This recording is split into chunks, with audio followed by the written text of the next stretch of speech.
are now joined by our pole sitter for tomorrow's Enjoy Illinois 300, Michael McDowell, driver of the number 34 Front Row Motorsports Ford. Congratulations, Michael. Why don't you talk us through your lap there?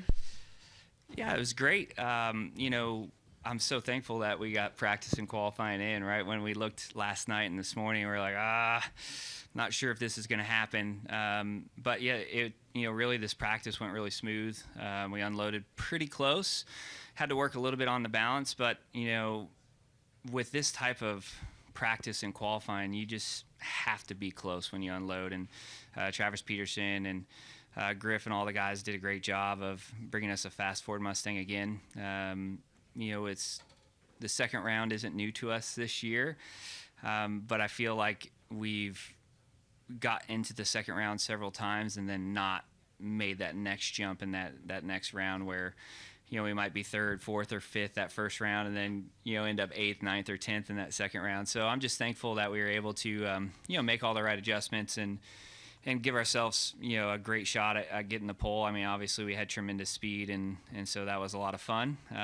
There's a couple Ford Mustangs up front, so that's good. And tomorrow with track position and pit stall selection and all the things that are super important here, this is a great start of the weekend for us, and we just got to maximize the opportunity. We got to capitalize, and we have to execute, and we need a win desperately to get into the playoffs, and we know that, and we know that the next 4 to 5 weeks are great opportunities for us, and so we're kicking it off right. All right, we're going to open it up for questions. We will start with Reed Spencer. Reed Spencer with the NASCAR Wire. Congratulations. Thank you. 3 real quick ones. First, you and Cindric were the only 2 guys to go to third gear. Hey, don't tell anybody. Don't say that. In the last 2 corners. Yeah. How did you figure that out? Ooh, I don't want to answer that. Study and preparation and execution. Well, I'll run you through it, okay? Because everybody's going to look anyway. So last year we were 3rd or 4th in practice. Had a really fast car. We were on the 10-lap average, everything was really good, top 5 car. And I thought with the speed that you'd pick up in qualifying and the extra grip that you had, that extra downshift would probably overslow it and would hurt you. So, my plan last year was to run 4th in 3 and 4, and I did. And, I lost a 10th and a half in that corner compared to all the guys that downshifted. And so studying that, looking at it, and highlighting it, I just knew that that's what I needed to do. And then the flip side of it, the only one that made the second round before I went out, the downshift, was Austin Cindric. And everybody else ran 4th in turn 3. And so then you're scratching your head as you're sitting in the car, all that studying, all that planning, what do you do? And the thing that I've learned with this car, and maybe it's with experience, but I feel like in particular with this car when it comes to qualifying, you just have to execute your plan. And I planned all week to do that, and I'm just going to execute my plan, right, wrong, or indifferent. And so I just committed to it, and fortunately we're on the right side of it because it could easily gone the other way. And so, yeah, that's what's tough about this car is you're really splitting hairs trying to find that extra 10th, right? And that's what the difference was. It was a 10th between had I downshifted last year versus not. And you don't want to leave anything on the table. And so just really had a plan, executed the plan, and it turned out to be the right one.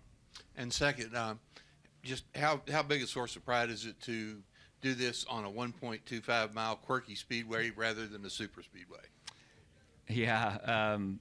So, Talladega and Atlanta were special. They are. Getting the pole there was special because it always is every weekend such a team effort. We all know that. You can't go fast without fast race cars. But in particular at Talladega and Atlanta, the driver's not a big part of whether or not you're going to qualify well. You still have to execute. You still got to get through the gears. And so I don't want to take anything away from that standpoint, but it really is a matter of how fast of a race car your team brought you, right? And it's still the same today. It really is. Like even today, the pole today is because I had a really fast race car. I had more pressure to execute my part at a flat track like this, where you're upshifting twice, downshifting twice each corner, heavy brake zones, all those things. So it's more rewarding from that standpoint to go out there and execute and do it. The biggest thing is over the years, I haven't had a lot of opportunities at this, to qualify on the pole or have a shot at the front row and things like that. And as crazy as this sounds, I just had to remember 15 years ago, 16 years ago, when I sat on like 10 ARCA poles, and I just didn't overthink it. I just went out there and did my deal. And if your car's fast enough, you get the pole, right? And so I just went into that second round thinking like that, like, you don't have to do anything special. You don't have to overthink it. You just got to go execute what you know you have to do and not overdo it.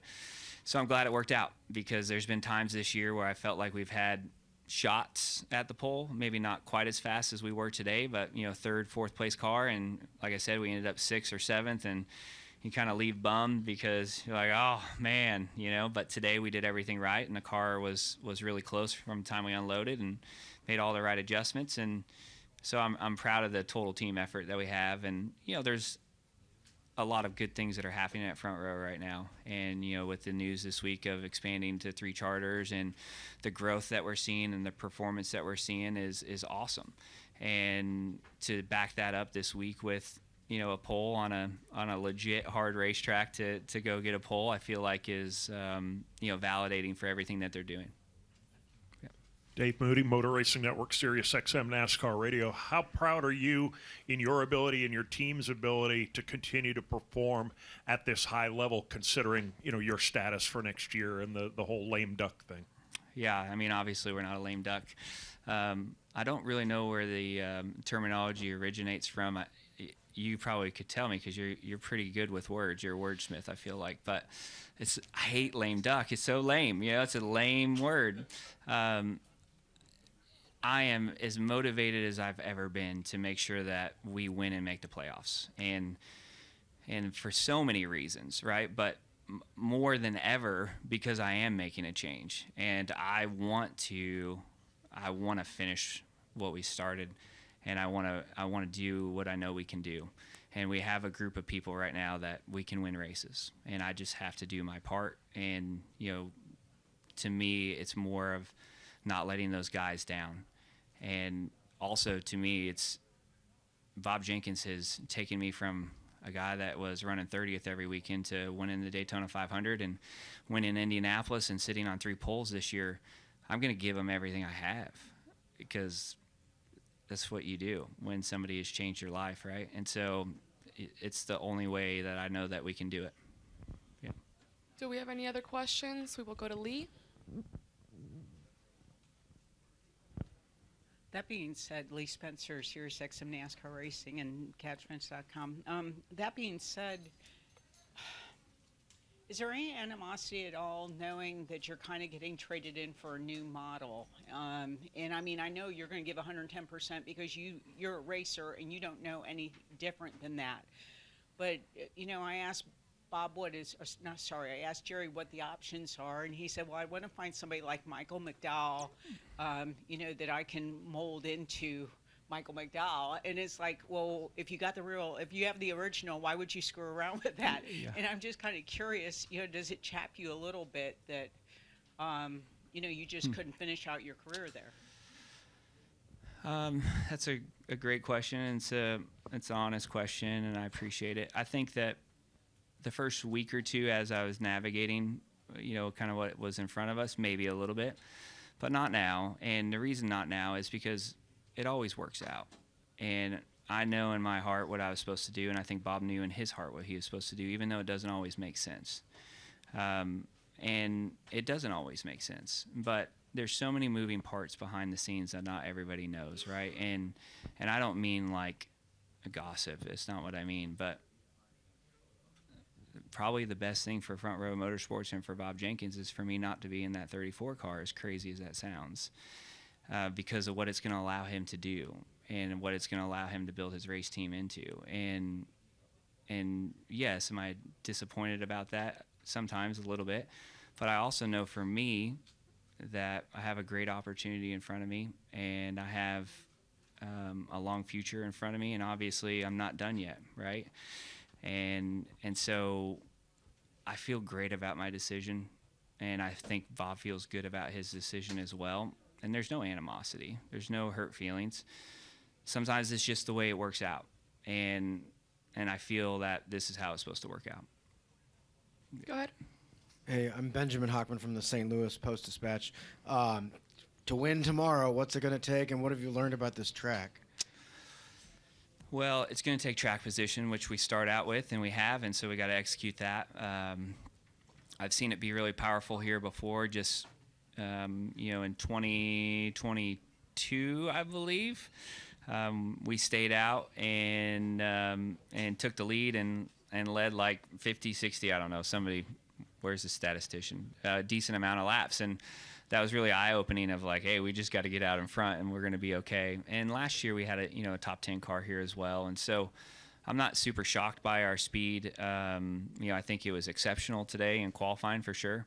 And tomorrow it's just about executing, that initial start and pit stops. And there's so many variables, there's so many things that happen. And, when you're the leader, or if you are still leading, different strategies that people take. 2 tires here is an option, and, staying out and different things have been an option here. And so, you're going to have to be versatile. You're going to have to be able to keep the lead. And then if you do lose track position because of altering strategies, you got to be able to get through traffic. So much happens on Sunday, on a race day. Today, I always say this, and this not just because I'm sitting here right now, but Saturday is a race of its own. And today we won the race. And tomorrow we'll focus on winning that race. But today we executed well and did everything we needed to do. And if we do that tomorrow, we'll have a shot at winning the race. But to win a cup race, you have to be perfect.